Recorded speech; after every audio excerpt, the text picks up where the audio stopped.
Olá, eu converso agora com o diretor da Faculdade de Direito, professor titular de Direito Tributário da Universidade de Passo Fundo e também procurador do Estado, professor mestre Edmar Vianney Marques Daut. Boa noite, professor. Bem-vindo à TV Câmara. Boa noite, Cláudia. Muito obrigado pelo convite. É um prazer estar aqui falando contigo e com todos que estão nos assistindo nesta noite. Obrigado pelo convite. Nós agradecemos a sua participação e disponibilidade, professor. Bom, falar um pouquinho de impostos, então, que é um assunto que assusta todo brasileiro, assusta toda a família gaúcha. Agora a gente tem ouvido falar muito desse assunto aqui no Rio Grande do Sul. Então, professor, eu começo te perguntando, por que a gente paga impostos? Bom, Cláudia, sendo um tanto didático como caracteriza o professor normalmente, dentre as diversas classificações que nós podemos ter de Estado, por exemplo, Estado democrático, Estado social, Estado liberal, uma delas que é pertinente ao direito tributário é classificar o Estado como sendo Estado fiscal e a outra forma seria o Estado patrimonial. O Estado patrimonial, podemos citar alguns Emirados Árabes, que eles têm uma riqueza por conta da reserva de petróleo tamanha que eles têm recursos suficientes para custear as demandas da coletividade. São raros os casos assim. No Brasil, nós nos classificamos como um Estado fiscal.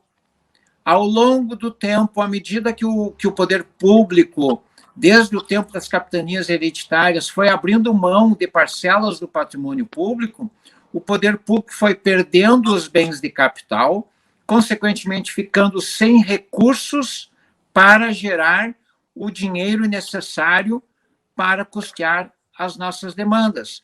Então, da onde vêm os recursos para aquelas infindáveis necessidades do poder público? Vem do nosso bolso, e assim se classifica como Estado fiscal. E aproveito para fazer a seguinte consideração. A Constituição de 1988 é considerada a Constituição cidadã, pelo enorme número de direitos sociais assegurados. Da onde vai sair o dinheiro? Do nosso bolso. O Estado do Rio Grande do Sul já não estava pagando em dia, e desde há muito tempo, os seus funcionários. Agora, ainda teve toda a despesa extraordinária com a pandemia da Covid. Da onde sai o dinheiro para tudo isso? Do nosso bolso. Vivemos em um Estado fiscal, aquele que precisa cobrar tributos para custear as suas demandas à coletividade. Professor, e tudo, quase tudo que nós vamos fazer, nós vamos comprar, né, tem tributos. Então, quais são os tipos de tributos que hoje o cidadão paga? Cláudia, temos 5 espécies tributárias previstas na Constituição. Algumas nós conhecemos muito. É o caso dos impostos. Temos outra que pagamos muito e pouco conhecemos. São as contribuições especiais. É o caso de PIS, COFINS, Contribuição Social do Lucro Líquido, CID combustível a cada abastecimento do automóvel. É a segunda espécie. Uma terceira espécie são as taxas, que também temos muitas taxas. Temos empréstimo compulsório previsto na Constituição, mas desde 1986, nenhum empréstimo compulsório foi criado desde 1986. Em 86, alguns vão lembrar, foram criados 3 empréstimos compulsórios sobre viagens ao exterior, na passagem aérea, compra de combustível e automóveis 0 quilômetro. E a quinta espécie é a contribuição de melhoria, que também pagamos pouco. O que mais pagamos? Impostos. O que pagamos muito e desconhecemos? Contribuições especiais. E taxas também pagamos muito, mas são valores irrisórios. E são mais de 50 impostos no Brasil, professor. É correto afirmar isso? É muito comum, Cláudia, ouvirmos essa expressão. No Brasil, pagamos mais de 50 impostos e, a partir disso, dizermos ou ouvirmos a carga tributária é elevada. Sim, a carga tributária no Brasil é elevada. Entretanto, não temos 50 impostos. Nós temos mais de 50 tributos. Basta ver que só o Estado do Rio Grande do Sul vai ter mais do que 50 taxas. impostos na Constituição, nós temos 13 impostos previstos. 7 da União, Imposto de Renda, ITR, IPI, IOF, Imposto de Importação e Imposto sobre Exportação, já são 6. O 7º até hoje não foi criado, que é o Imposto sobre Grandes Fortunas, e os países que criaram verificaram que não é um imposto que compense a sua criação.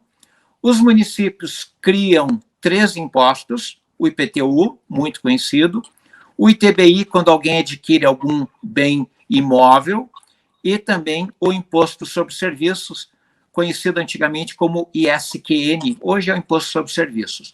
E, finalmente, os estados que cobram 3 impostos, o IPVA, o ITCD, no caso de transmissão causa-mortes e também doações, e o mais comum, que é o que mais arrecada em todo o Brasil, que é o ICMS. Perfeito, professor. Falando um pouquinho agora de reforma tributária. Há mais de 50 anos nós não temos uma reforma, né, efetiva. Então, ela é necessária, porque muita coisa mudou nesse período, né? A forma de consumo das famílias, principalmente. É verdade, tens toda a razão. Sistematicamente, nós ouvimos o seguinte argumento, e eu leciono tributário desde o século passado. Ouvimos o seguinte: nós precisamos simplificar o sistema tributário, nós precisamos reduzir a carga tributária. São 2 afirmativas verdadeiras. Sim, as 2 são verdadeiras. Precisamos mais justiça fiscal, precisamos de uma tributação mais justa e equitativa. Nós temos uma multiplicidade de alíquotas, isso gera um custo administrativo no setor contábil das grandes empresas muito grande, superior a quase todos os outros países do mundo. Nós temos uma multiplicidade de isenções, e quanto mais complexo o sistema, maior a tendência à sonegação. E na medida em que ocorre a sonegação por um sistema complexo, gera a concorrência desleal. E realmente a gente tem que se preocupar com isso. Aquele contribuinte que está pagando corretamente, ele se sente prejudicado face a outros contribuintes que se valem de sistemas ilegais. Mas, se iniciamos ouvindo aquela conversa, vamos reduzir, vamos simplificar, vamos reduzir a carga tributária, vamos simplificar o sistema, passado um tempo, depois de aprovado, o que é a consequência rotineira, Cláudia? É o aumento da tributação e, muitas vezes, como há 3 anos atrás, complicada a questão da tributação da folha de salários. Então, realmente, tomara que o que está sendo planejado desta vez seja diferente. Agora, a nossa experiência de longa data nos faz pensar que a população tem que estar muito presente, juntamente com a imprensa, e aí a importância de programas tal como o teu, esclarecendo a população, até esclarecer sobre coisas básicas. Por exemplo, até pouco tempo atrás, todos falavam sobre imposto sindical. O imposto sindical deixou de ser cobrado em 1966, e agora deixou de ser cobrada a contribuição sindical, mas que ainda chamavam de imposto sindical, que não existia há mais de 40 anos. Se diz o seguinte, e acompanhe por aí nas notícias, porque a taxa do IPTU é 0,6%. Não é a taxa do IPTU, é a alíquota do IPTU. Até mesmo nessas questões básicas, nós precisamos orientar bem a população. E aqui eu vou invocar o princípio da transparência, previsto na Constituição. Quando entramos numa loja, vamos nos deparar com um cartaz dizendo: a carga tributária dos produtos desta loja é aproximadamente tanto por cento. É buscar conscientizar o cidadão. Nós temos também no cupom fiscal, aquele documento que recebemos ao fazermos compras no supermercado, aquilo lá é uma nota fiscal conhecida, denominada cupom fiscal. Se é fiscal, exatamente porque é um documento para fins de tributação. Tivemos agora, no dia 30 de maio, a comemoração do que se passou a chamar de Dia da Libertação dos Tributos. Ou seja, é como se do dia 1º de janeiro até 30 de maio nós estivéssemos trabalhando tão somente, Cláudia, para pagar tributos. Poxa, isso é muito? Sim, é aproximadamente 40% do salário médio. É a partir de 1º de junho que o meu trabalho vai começar a reverter para pagar a escola do meu filho, a roupa, o lazer, porque todos nós temos direito ao lazer. Portanto, é elevado? Sim, é elevado. Se eu for comparar com outros países, por exemplo, em Portugal, o tal Dia da Libertação, que aqui no Brasil este ano foi 30 de maio, e o ano que vem será mais para frente, porque à medida que aumenta a carga tributária, o Dia da Libertação avança no calendário. Portugal foi 26 de junho. Agora, não é de considerar apenas o quanto pagamos, Cláudia, e quem nos acompanha. Também precisamos ver o que temos em troca. Porque se eu já estou pagando uma parte significativa, 40% do salário médio, e além disso, eu preciso ter um plano de saúde, um plano previdenciário, um veículo precisa do seu seguro contra roubo. Não estou falando do seguro contra acidente, mas do seguro contra roubo. Eu preciso colocar na minha casa grade, cerca elétrica, alarme. São questões que eu estou tendo um gasto adicional, porque aquilo que eu arrecadei a título de tributos, especialmente impostos, não foi suficiente para me dar o que eu desejo em troca. Então, levar em conta o que pagamos e também o que temos em troca. Professor, a gente faz agora, então, um rápido intervalo. No segundo bloco, a gente retorna, então, com mais informações sobre essa reforma tributária, especialmente que deve acontecer aqui no Rio Grande do Sul.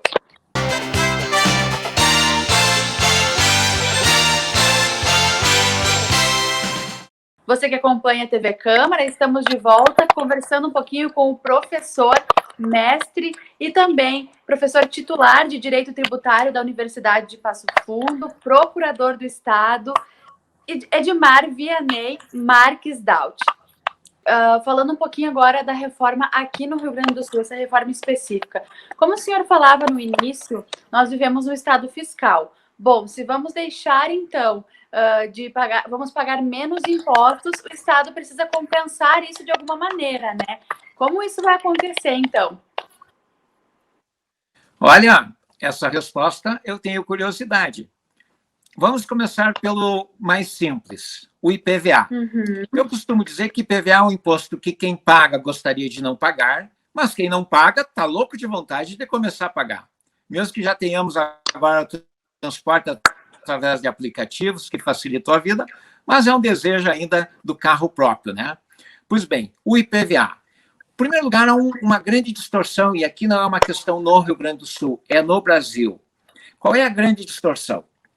Enquanto um veículo popular paga IPVA, uma lancha, um iate, um jet ski e um jatinho não pagam IPVA. Porque há uma interpretação do Supremo Tribunal Federal de que o IPVA deve incidir apenas sobre veículos terrestres. E, por isso, deixamos de tributar um jatinho. A palavra-chave para impostos é capacidade contributiva.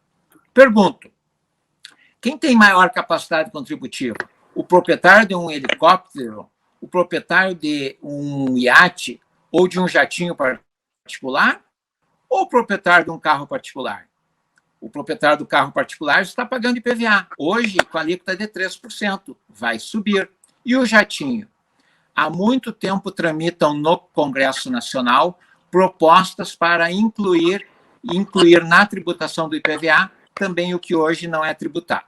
Mas vamos à tua pergunta específica. Ônibus e caminhões vão manter a alíquota de 1% na proposta do governo. Motocicletas vão manter a alíquota de 2%. Automóveis e caminhonetes, hoje, no Rio Grande do Sul, pagam 3%. Proposta do governo, aumentar para 3,5%. 3,5% é muito elevado? Bom, Mato Grosso do Sul, Paraná e Distrito Federal já tem essa alíquota. Goiás é um pouquinho mais, é 3,75%. Minas Gerais, São Paulo e Rio de Janeiro é 4%. Mas, é claro, vai aumentar, não vai aumentar 0,5%, né? Vai aumentar bem mais do que 15%. Portanto, depende o aspecto de como se verifica esse percentual de aumento. Uma outra alteração que vai ocorrer no IPVA, além do aumento das alíquotas de automóveis e caminhonetes de 3% para 13,5%, é a questão da isenção. Todos sabem que veículos com mais de 20 anos são isentos de IPVA. A proposta do governo estadual é aumentar o período para 40 anos, o prazo da isenção. Hoje, quase metade dos veículos são isentos de IPVA no Rio Grande do Sul. Para ser mais exato, 46%. E com essa proposta, em sendo aprovada, veja, é uma proposta, depende de aprovação. Aprovação por quem? Pelos deputados. Quando nós tratamos de IPTU, depende de uma aprovação pelos vereadores.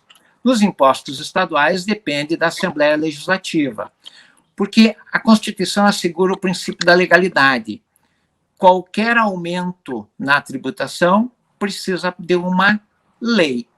Portanto, nós estamos tratando do que se diz que é a proposta do governo estadual.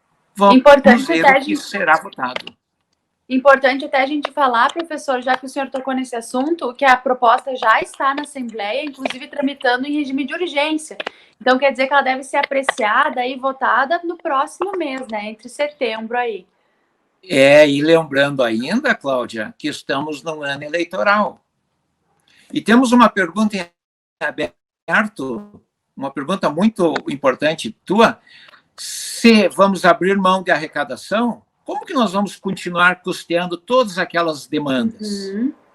Né? Quanto ao segundo imposto estadual, é o ITCD. É um imposto de arrecadação não expressiva, incide sobre doações e sobre transmissões causa-mortes quando a pessoa falece. Hoje, para doações, é 13,4%, e na causa-mortes vai de 0% a 6%. A resolução do Senado Federal estabelece o teto de 8%. Então, quem sabe sejam elevadas essas alíquotas.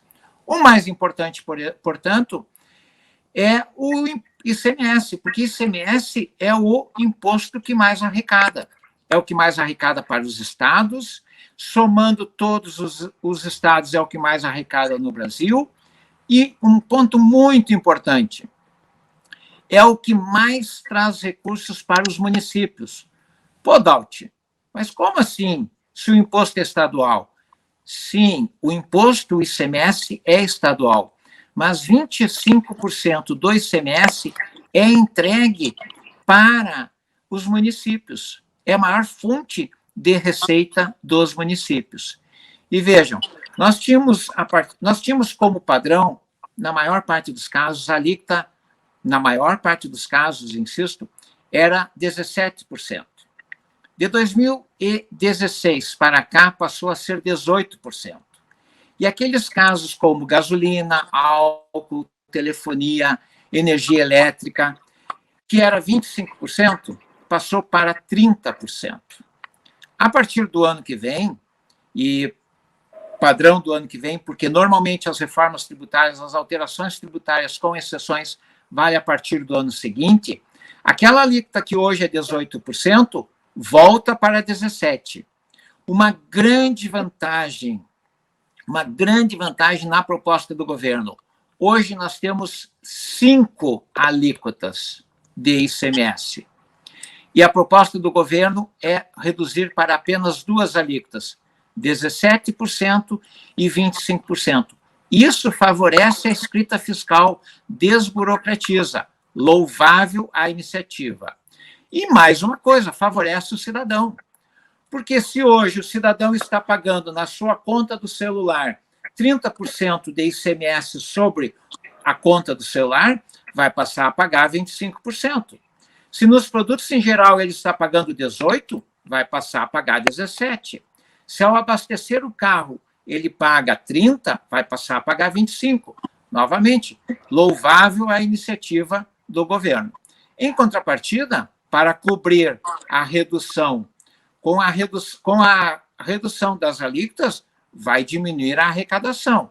Para cobrir essa diferença, estima-se numa redução de 2,8 bilhões de reais. O que o governo pretende fazer? Reduzir as isenções.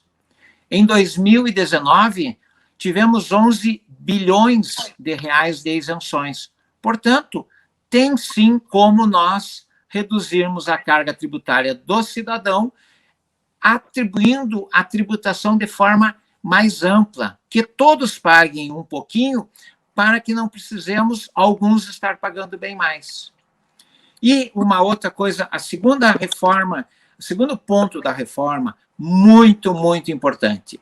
Nas operações internas, dentro do estado do Rio Grande do Sul, sai da fábrica, vai para uma loja, sai da fábrica, vai para o atacadista, sai do atacadista, vai para o distribuidor. Hoje a alíquota é 18% de ICMS. E a proposta do governo é reduzir para 12%, inclusive alterando o chamado imposto de fronteira dos produtos que vêm de fora do estado. Então, eu vejo aí, reduzir de 5 alíquotas para 2, reduzir de 30 para 25, reduzir de 18 para 17, e nas operações internas, aplicar a alíquota padrão de 12%, são diversas propostas que estão conjugadas em duas, muito importantes, que eu vejo de forma muito positiva. Mas não é essa o que eu vejo de inédito e de inovador. Não é nenhuma dessas. E o que o senhor vê, então, de mais inovador nessa proposta? Bom, o ICMS, ele é dito regressivo. Quanto menos a pessoa recebe de salário, mais ela deixa esse seu salário no supermercado. Porque a pessoa tem uma renda menor e ela precisa comprar, né, alimentos. Então, as pessoas que ganham até em torno de R$2.000 têm uma carga tributária de ICMS em torno de 15%. As pessoas que ganham acima de 25, 30 mil reais têm uma carga tributária de tão somente 3%. Quanto menos ganha, mais paga de ICMS. Não faz sentido. Não faz sentido. Por isso que o ICMS não é justo, porque ele é regressivo. E o governo estadual, e isso é inédito, isso é inovador, é louvável novamente. Para as pessoas que ganham até 3 salários de renda, o governo pretende devolver parte do ICMS. Aquilo que hoje nós chegamos em algum lugar e pergunto, queres colocar teu CPF na nota? E muitos temem colocar o CPMF na nota. É a partir desta colocação do CPMF na nota que o governo poderá devolver para o cidadão mais do que simplesmente o que temos hoje, que é o desconto no IPVA do bom motorista. Então, me parece que devolver uma parte do ICMS para o cidadão que tem uma renda de até 3 salários mínimos é muito importante. Realmente, isso nós precisamos parabenizar o governo estadual. E o corpo técnico da Secretaria da Fazenda. A Secretaria da Fazenda é formada por excelentes técnicos. E também a nota fiscal gaúcha, que favorece as entidades assistenciais, o valor destinado para as entidades assistenciais será majorado aproximadamente em 50%. Perfeito. Em suma, eu estou bastante otimista com a proposta do governo. Vamos cuidar para que venham as coisas boas e não se esqueçam delas e aprovem apenas a elevação da carga tributária. Perfeito, professor. Agora vamos aguardar realmente aí nos próximos dias, próximas semanas, né, a aprovação ou não dessa proposta. Professor Dauti, nós teríamos assunto para muitas horas de conversa aqui, né? Com certeza a questão tributária, a questão dos impostos é um assunto que todo mundo tem interesse, porque quase todo mundo paga, de alguma maneira todo mundo algum dia já pagou imposto, né? Então a gente teria muito ainda que conversar. Eu vou deixar um convite para as pessoas em geral. Aliás, 2. O primeiro é que acessem um site chamado Impostômetro para ver qual é a arrecadação. É muito interessante esse site, impostômetro. E o segundo, que tenhamos consciência da participação do cidadão nesse processo da reforma tributária, porque são os deputados, no caso da reforma tributária estadual, que estarão votando. Vamos acompanhar esse processo de votação da reforma tributária. É um exercício de cidadania, Cláudia. Perfeito. Professor, muito obrigada pela tua disponibilidade, pelas inúmeras informações que hoje trouxe, então, para nós, para os nossos telespectadores. Uma boa noite para o senhor. Boa noite, Cláudia. Boa noite a todos que nos acompanham e, em especial, eu que agradeço a oportunidade de ter trazido a todos alguns esclarecimentos e fico sempre ao dispor. Boa noite, Cláudia. Boa noite a todos. Boa noite.